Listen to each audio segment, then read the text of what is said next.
I think the real problem in China is that Mr. Xi Jinping is trying to concentrate too much power in his own hand, is moving left on the political side and right on the economic side. This discrepancy, this dichotomy and direction of political and economic developments worries the hell out of me. I don't know where that ends.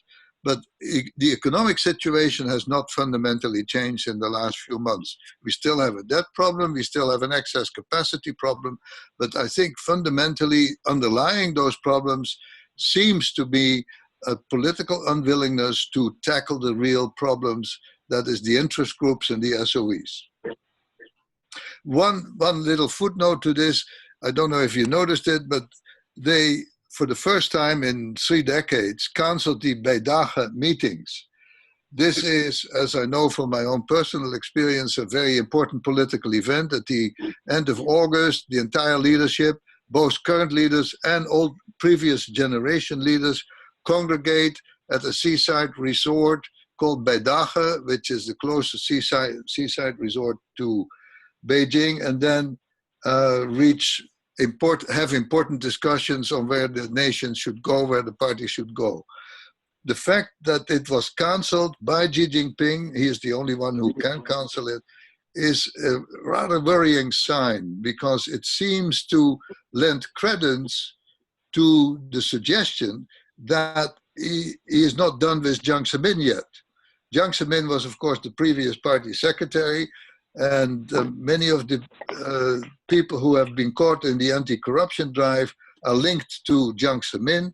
And some political commentators have been suggesting that the ultimate target is Jiang Zemin himself. Jiang Zemin would have gone to the Beidage meeting, even though he is quite old now. The fact that they've cancelled the Beidage meeting, which is a 35-year-old tradition dating back to Deng Xiaoping, is politically significant and worries me. One point that Peter had made before, that this canceling this Beidage meeting, it is actually very, very important. As we all know, in China, the Beijing State Council basically is in control of pretty much everything, from the economy to pretty much everything. So for the reason that they canceled this, there's a couple of reasonable, I guess. We can say that it's number one is Xi Jinping's is not as his position is not as solid as we thought, or he's second one is basically that he is going to continue going through this major corruption crackdown. So it doesn't matter what was the reason or where Xi Jinping stands. That the we will see some sort of either policy or some sort of direction from the economic policy as well. If Xi Jinping's position is not truly very solid, we know that there's two camps. You have this Jiang Zemin's camp that in some way that Xi Jinping's kind of portrayed that as corruptive and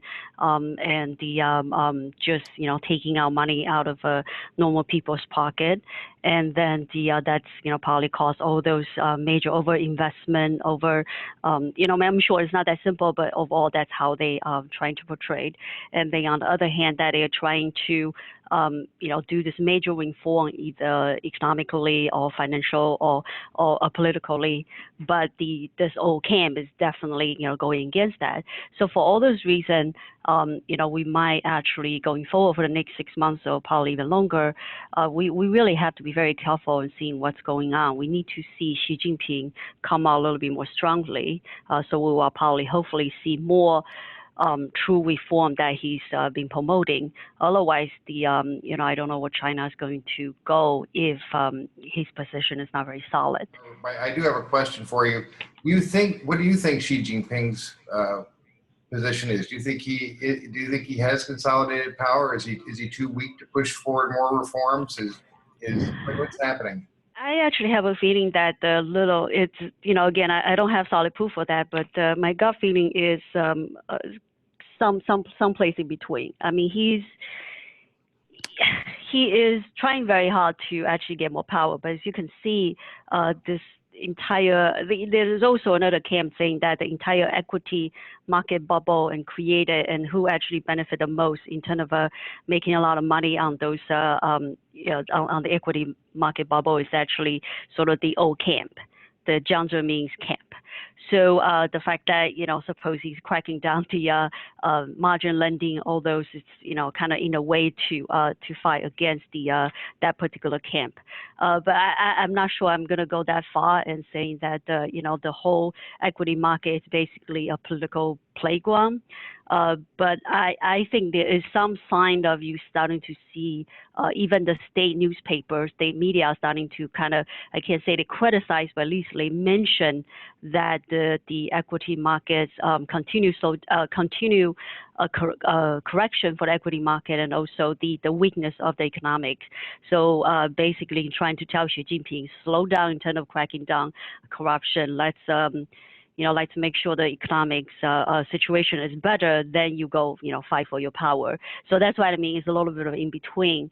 So we have yet to see who actually going to win.